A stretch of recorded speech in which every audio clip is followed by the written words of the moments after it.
Welcome to this presentation on copyright law and its relationship with compensation models in the music industry. In this introductory discussion, I'll be providing a brief background on the progression of copyright law, its constitutional purpose, and where we are today in the digital and streaming economy. The ultimate objective is to determine if the current compensation models are fair and equitable to creators, rights holders, and other stakeholders, including the consumer. Yes, even the consumer. In order to understand where we are, we need to know from where we came. So let's begin. Article 1, Section 8 of the U.S. Constitution provides the basis for copyright law. Let's read that. The Congress shall have power to promote the progress of science and useful arts by securing for limited times to authors and inventors the exclusive right to their respective writings and discoveries. Think about that for a minute. This passage is often mistaken as being a privilege afforded to creators, but in reality, it's a privilege provided for the benefit of the public through an enticement for the creator who will hopefully produce works that will contribute to a better society.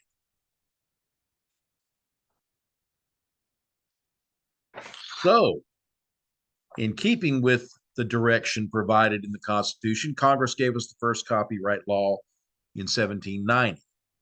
Apparently, music was considered more of a leisure activity at that time in history, so musical works were left out of the law, but as we know, that would later change.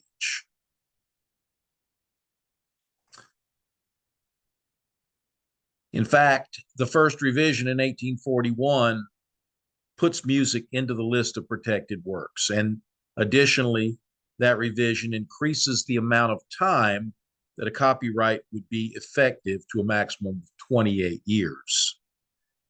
It's interesting that it took Congress 51 years to come to that determination. Then another 30 years goes by, and we have the second revision of the law, which provides protection for works of art. And it also in, takes the creator's bundle of rights and extends them to giving a right for derivative works, translations, and dramatizations. The interesting thing about adding works of art is that that also would end up applying to the music industry. There was artwork on the covers of printed sheet music. Later on, there'd be artwork on the album covers and CD covers. So that was significant uh, for the music industry as well as artists.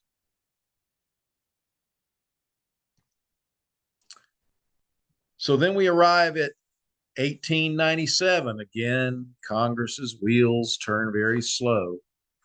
And in 1897, they add a right of public performance for musical works.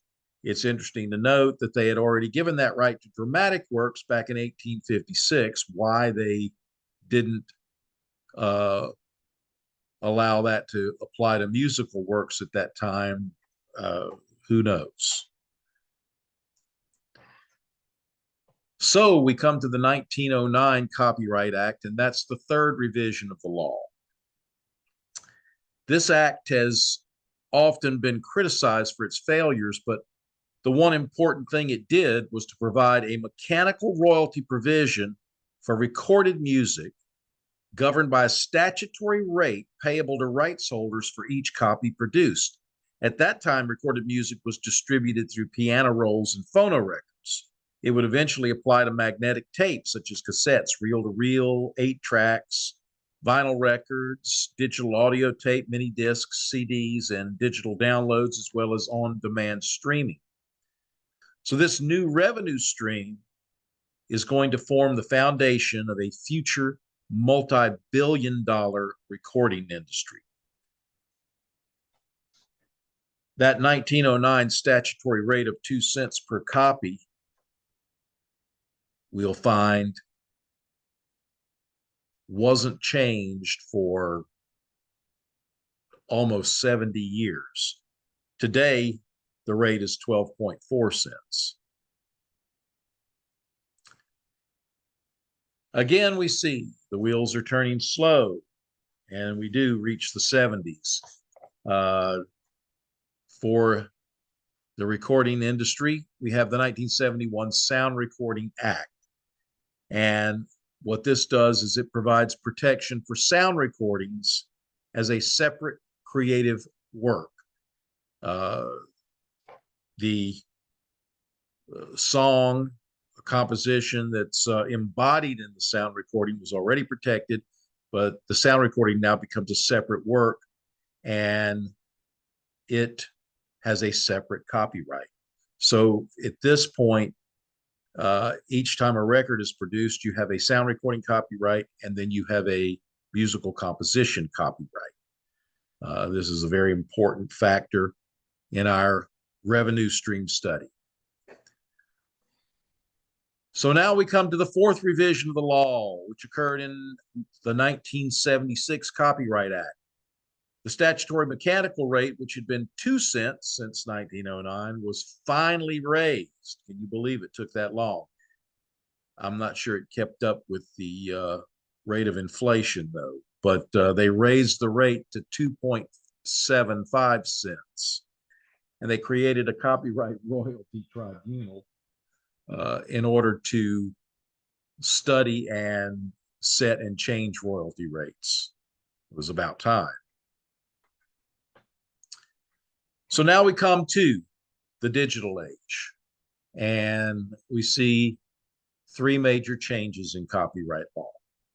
The Digital Performance Right and Sound Recording Act of 1995 provides a compulsory license for digital transmissions with fees paid to the record label, the feature artist, the non-featured musicians, and the non-featured vocalists. An organization called Sound Exchange is created this time to administer those royalties to the appropriate stakeholders.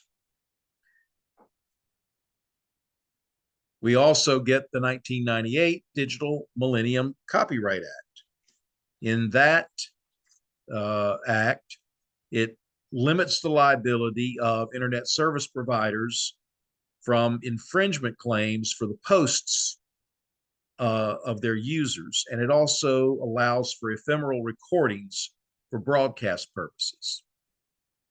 And finally, the most recent change was the 2018 Music Modernization Act. Many of its provisions deal with digital and streaming issues, and it also created the Mechanical Licensing Collective, known as the MLC, to collect and distribute digital mechanical license fees. So today, the basic revenue streams still exist that were in place over 100 years ago. The only real difference is that the formats have changed and expanded. We still have print revenue.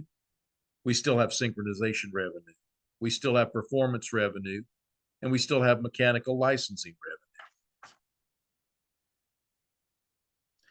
So how does the money flow today? Well, to conclude the presentation, I'm going to walk through a series of slides that are pretty much self-explanatory.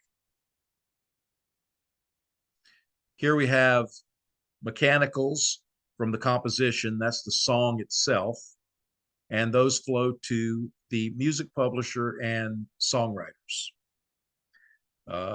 Those include on-demand streaming and digital and physical sales. Then we have the public performance royalty for the composition, and that royalty is collected by performing rights organizations such as ASCAP, BMI, or CSAC, and they distribute it directly to the publishers and the songwriters. And as far as the composition is concerned, then we also have sync licensing, and that is paid to the music publisher, who then pays the songwriters their share. Next, we have the sound recording. And Reproduction of the sound recording be like could be physical sales such as CDs. They're still they're back to doing vinyl. Also downloads, and then there's on-demand streaming. Uh, those royalties are paid to the record label, and the record labels distribute them to the appropriate stakeholders. And then we have the public performance for the sound recording. Uh, that is from satellite radio, webcasting, and internet radio. Those are digital transmissions. And they are collected by, as we mentioned before, Sound Exchange, who then in turn pays the artist 45%, the label 50%, and the background musicians and vocalists split the 5% that's left. Finally, we have sync revenue for the recording, the master recording, and that is paid to the label, and then the label distributes the appropriate share to the artist. I hope you've enjoyed this presentation. It's just an introduction to how this study will progress.